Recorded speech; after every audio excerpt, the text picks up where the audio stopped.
Welcome to your property. आज हम discuss करेंगे section 100 of the companies act 2013 जो डील करता है एक्स्ट्रा ऑर्डिनरी जनरल मीटिंग के बारे में। इस सेक्शन में बताया गया है कि ईजीएम कौन बुला सकता है, मेंबर्स कब डिमांड कर सकते हैं, बोर्ड की क्या ड्यूटी होती है और अगर बोर्ड मीटिंग ना बुलाए तो मेंबर्स खुद कैसे ईजीएम कंडक्ट कर सकते हैं। तो चलिए इस सेक्शन को सिंपल लैंग्वेज में समझना शुरू करते हैं।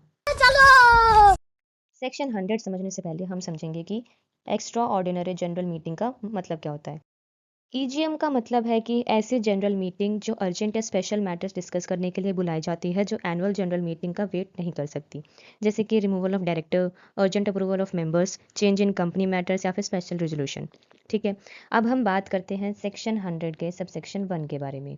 ये बताता है कि बोर्ड जब भी नेसेसरी समझे कंपनी की एक्स्ट्रा ऑर्डिनरी जनरल मीटिंग बुला सकता है। कंपनी का बोर्ड ऑफ डायरेक्टर्स अपनी मर्जी से कभी भी ईजीएम कॉल कर सकता है अगर कोई अर्जेंट बिजनेस या इंपॉर्टेंट मैटर हो जाता है, मेंबर्स के अप्रूवल के लिए डिस्कस करना जरूरी हो, जिसमें प्रोवाइजो बात करता है कि ईजीएम इंडिया के अंदर ही कंडक्ट होगी। अब इसका एक्सेप्शन क्या है? अगर कंपनी किसी फॉरेन कंपनी की होली ओन्ड सब्सिडरी है तो ईजीएम इंडिया से बाहर भी हो सकती है। सबसेक्शन 2 बात करता है मेंबर्स के राइट टू डिमांड ईजीएम के बारे में। अगर बोर्ड मीटिंग नहीं बुला रहा तो मेंबर्स भी ईजीएम की डिमांड कर सकते हैं।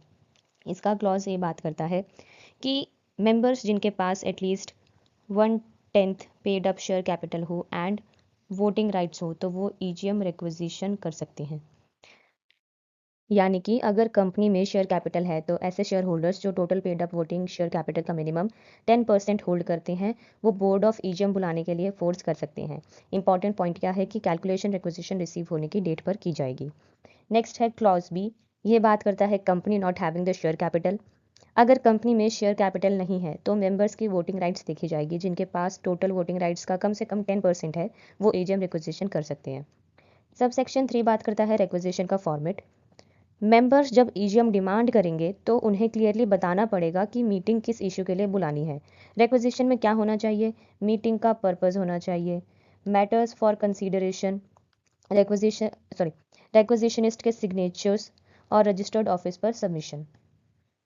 नेक्स्ट है सब सेक्शन 4। ये बताता है कि अगर बोर्ड 21 डेज के अंदर मीटिंग कॉल करने की प्रोसेस स्टार्ट नहीं करता एंड रिक्विजिशन रिसीव होने के 45 डेज के अंदर मीटिंग कंडक्ट नहीं करता तो रिक्विजिशनिस्ट खुद मीटिंग बुला सकते हैं।